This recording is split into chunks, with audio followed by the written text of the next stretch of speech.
Hey everyone, and welcome to The Explainer. Today, we're unpacking a really fascinating series of recent cabinet approvals that perfectly capture how massive, macro-level economic strategies actually translate into concrete, ground-level realities. We're going to be looking at everything from a hardcore engineering fix designed to literally untangle local traffic in Delhi, all the way up to a nationwide economic push aimed squarely at the year 2047. So if you've ever wondered how local roadworks connect to a country's grand economic vision, well, you're absolutely in the right place. Okay, let's dive right into this. Picture the number 37,000. That is the staggering number of cars expected to completely bypass some of Delhi's absolute worst traffic bottlenecks every single day, all thanks to a newly approved tunnel project. Just think about that for a second. 37,000 vehicles pulled right out of surface-level gridlock. But to really understand the impact of that number, we've got to look at the exact problem it's trying to solve. So I pose this question to you. How do you bypass Delhi's worst traffic choke points? If you're a daily commuter making that trek between Gurugram, Dwarka, the airport zone, and South Delhi, you know the pain. You know all about surface roads intersecting with incredibly busy, constantly jammed junctions. Short trips turn into unpredictable, hours-long nightmares. And the solution detailed in the official sources isn't just about paving a wider road, it's about building a completely new direct arterial route designed to eliminate those interruptions entirely. Which brings us to our first major focus, unclogging Delhi's traffic. So how exactly does this 8.1-kilometer, 6-lane corridor linking the Dwarka Expressway at the Shivmurti Interchange directly to Nelson Mandela Marg actually come together?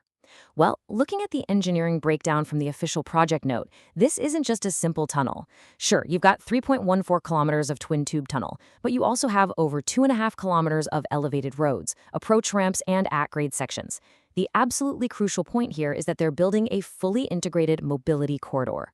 The whole thing includes flyovers and elevated U-turns, specifically designed to manage the traffic seamlessly right at the exit and entry points.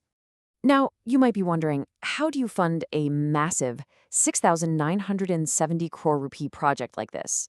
It's being executed under HAM, or the Hybrid Annuity Mode. As this definition breaks it down, it means the government and a private company essentially share the financial and construction load. And this matters immensely. By reducing the huge upfront burden on the public exchequer while still keeping strategic control over the corridor, the government is treating this not as a quick band-aid for traffic, but as a deeply strategic, long-term infrastructure investment. But of course, whenever you build in a dense urban environment, especially in New Delhi, you're going to run into environmental hurdles. This leads us to our next section, preserving the southern ridge. You've probably heard this exact phrase before, the lungs of Delhi. It's right there in the source material, and it highlights exactly why a simple surface road was completely out of the question here. Almost 2 kilometers of this new tunnel section will pass directly beneath a protected forest area known as the Southern Ridge. This ecosystem is absolutely vital to the city's air quality and overall environmental health. So here's the puzzle. How do you dig under a forest without destroying it? Notice the stark contrast in the engineering choices here. On the left, you've got traditional open-cut building, which means high surface disruption, tons of dust, and massive traffic diversions. Instead, they're going with the method on the right, tunnel boring machines, or TBMs. TBMs allow for a low-impact dig that safely preserves the forest and all the surface life right above it. It's a very deliberate, albeit expensive choice, just to minimize that surface footprint.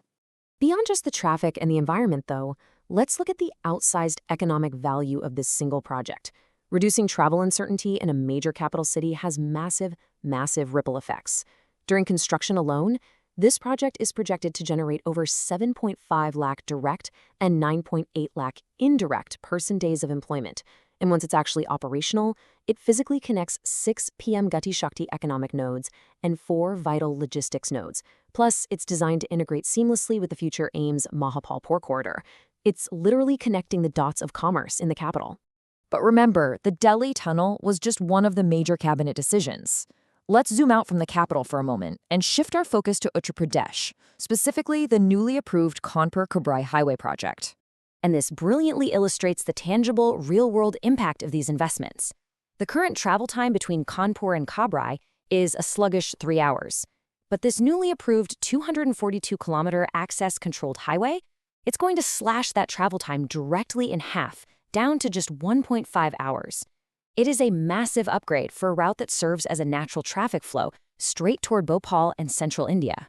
Let's trace the geography of this greenfield and brownfield project. It physically strings together some incredibly crucial districts, starting up in Kanpur, heading south right through Hamirpur, hitting Mahoba, and finally reaching Kabrai. Now, what's especially noteworthy here is Mahoba, because it's officially designated as an aspirational district. Connecting it with this kind of high-speed infrastructure is meant to act as a direct catalyst for new economic activity and the defense manufacturing corridors developing in that region. Now, the really clever point on this UP highway is the sheer foresight baked into its design. As you can read here, it's being built as a 4-lane highway today, but the foundational structures are being fully engineered for 6 lanes right from day one. Why? Well, the sources point to a specific directive to think ahead to the year 2047. By laying the base for 6 lanes right now, future expansion is going to be significantly easier, cheaper, and far less disruptive for everyone. So both the Delhi Tunnel and the Kanpur Highway are incredibly impressive on their own, but they're really just individual pieces of a much, much larger puzzle. Let's step back and look at the broader infrastructure push detailed in our sources. Now, what's really interesting about this slide is the sheer volume of concurrent development. We aren't just looking at isolated roads here. Just look at this breakdown from the Cabinet's recent historical term: 57 massive railway projects, 36 major highway projects, and 12 metro rail projects. It's a highly diversified, all-of-the-above approach to transit, making sure that goods and people can move efficiently across completely different modes of transport. And honestly, it goes even further beyond just transit. Look at the sheer breadth of these sectors. We're talking about 5 brand new airports, massive maritime investments like the Vadhavan port, entirely new industrial cities being mapped out, sprawling housing initiatives through PM Awas Yojana, and fundamental resource management like the Jal Jeevan mission. This shows us that the foundation being laid right now isn't just about faster commutes. It's about building a completely comprehensive economic baseline aimed at empowering the middle class through immense job creation and structural modernization. So when you add up the railways, the highways, the ports, the housing, and the tunnels, you arrive at this completely staggering figure: 26 lakh crore rupees. That is the cumulative investment summary mentioned in the sources for this historical push. It's one of those numbers that's almost hard to wrap your head around, but it represents the sheer scale of capital being injected directly into the economy right now to boost activity and create a rock-solid foundation for the future. Which brings us to our final thought for today. We started out looking at a local tunnel in Delhi designed to save commuters a few hours of headaches, and we ended up looking at a 26 lakh crore macroeconomic strategy. It leaves us with this massive question: how will today's underground foundations ultimately shape the economy of 2047? Because every bored tunnel and every pre-engineered 6-lane highway bridge is quite literally a physical bet on the future. I really hope this explainer helped you connect the dots between your daily commute and the grand architectural blueprint of the coming decades. Definitely keep an eye on these projects because the ground is literally shifting beneath our feet. Thanks so much for joining me.